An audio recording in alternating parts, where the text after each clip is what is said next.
Oke, selamat pagi.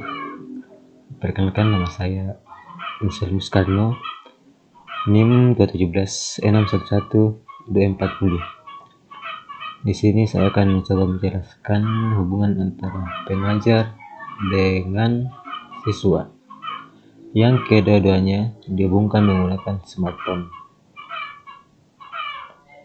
Oke, jadi judul penelitian saya itu pengembangan mobile learning berbasis Android. Di sini ada definisi dari mobile learning. Jadi mobile learning adalah model pembelajaran penggunaan smartphone sebagai media pembelajaran. Jadi smartphone menjadi media pokok dalam pembelajaran mobile learning. Pertanyaannya sekarang, mengapa harus mobile learning? Oke, yang pertama, karena Indonesia merupakan pengguna internet terbesar nomor 6 di dunia. Di sini ada tabel top 25 countries. Yang pertama ada Cina yang pada tahun 2018 ada 777 dan Indonesia ada posisi ke-6 123,0 mengalahkan Rusia dan Jerman. Alasan yang kedua, pengguna internet di Indonesia didominasi oleh kaum milenial. Oke, di sini merupakan tabel atau grafik. Pada umur 25 sampai 9 tahun, penggunanya 25,2% dan pengusahaannya ada pada umur 15 sampai 19 tahun dengan pengguna mencapai 91%. Oke, di sini umur 15 sampai 19 tahun merupakan usia produktif dalam pembelajaran. Jadi sia-sia saja jika tidak kita manfaatkan dalam pembelajaran mobile learning.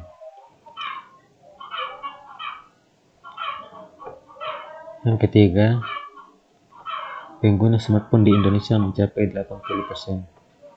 Di sini ada grafik penggunaan smartphone dari tahun 2011 sampai 2022. Pada tahun 2011, penggunanya hanya 11,7%. Pada tahun 2012 naik secara signifikan menjadi 26,3%.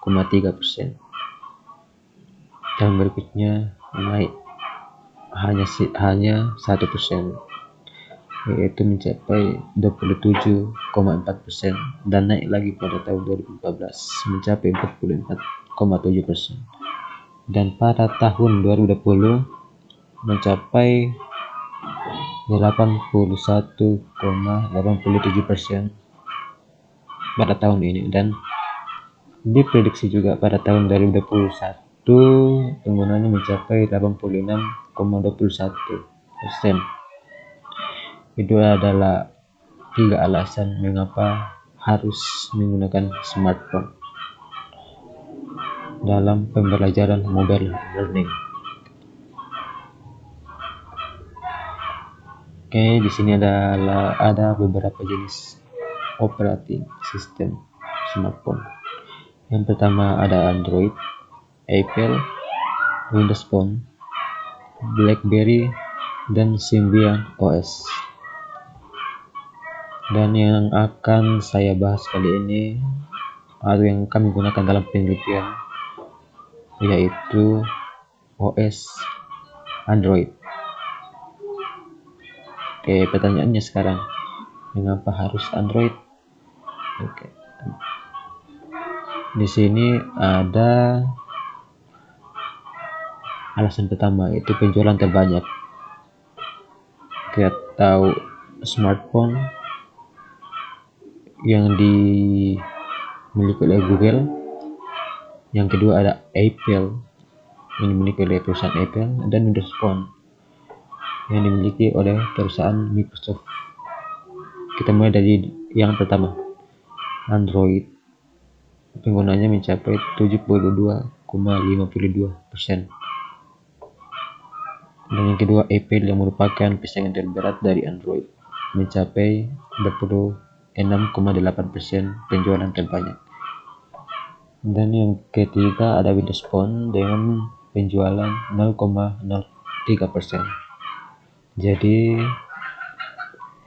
perbedaan Android dengan Apple ataupun dengan Windows sangat besar. Jadi data ini saya dapatkan dari gs.counter.com. Di sini juga ada alasan kedua, yaitu pengguna terbanyak di dunia. Pada saat ini pengguna smartphone di dunia mencapai 3,5 miliar.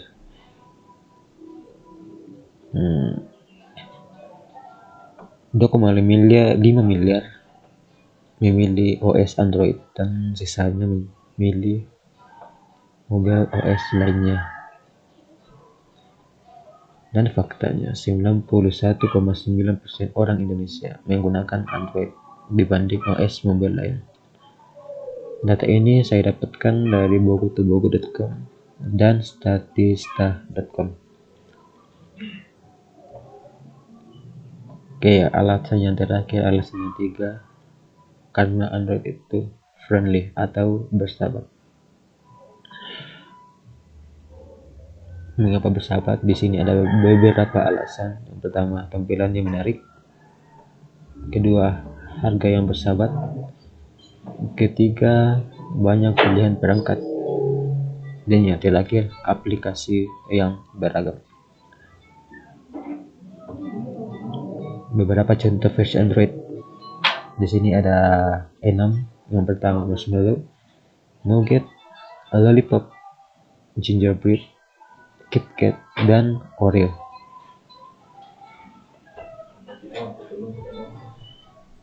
Pertanyaannya, efektifkah mobile learning untuk pendidikan? Oke, di sini ada beberapa manfaat mobile learning yang bisa kita gunakan menjadi tolak ukur dalam menentukan apakah mobile learning efektif atau tidak. Pertama, fleksibel dalam belajar. Yang kedua, belajar lebih cepat. Yang ketiga, kolaborasi antar siswa. Keempat, lebih terlibat dalam kegiatan belajar. Dan yang terakhir, mendukung performa belajar. Di samping kelebihan, di sini juga ada kekurangan mobile learning. Pertama, masalah biaya. Kedua, ukuran perangkat. Ketiga, battery life atau baterai Android yang hanya bertahan beberapa jam. Yang keempat, teknologi penyimpanannya. Yang terakhir, usability. Apa yang perlu dipersiapkan dalam membuat aplikasi Android? Di dalam penelitian kali ini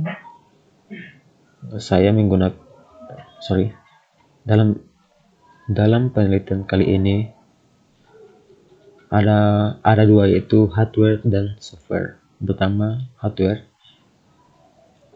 Di sini kami menggunakan Core i5 generasi 8, RAM 8 GB, SSD atau teknologi penyimpanannya mencapai 475 GB, dan monitor 1080 HD.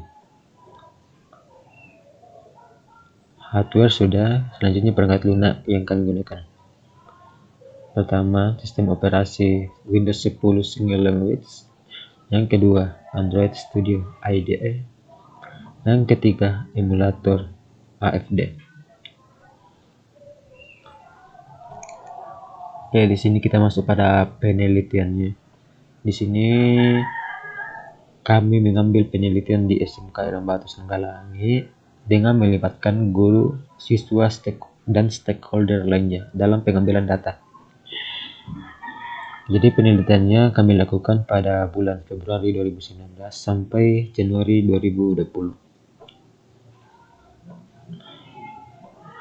Selanjutnya adalah proses pengumpulan data. Jenis dan teknik.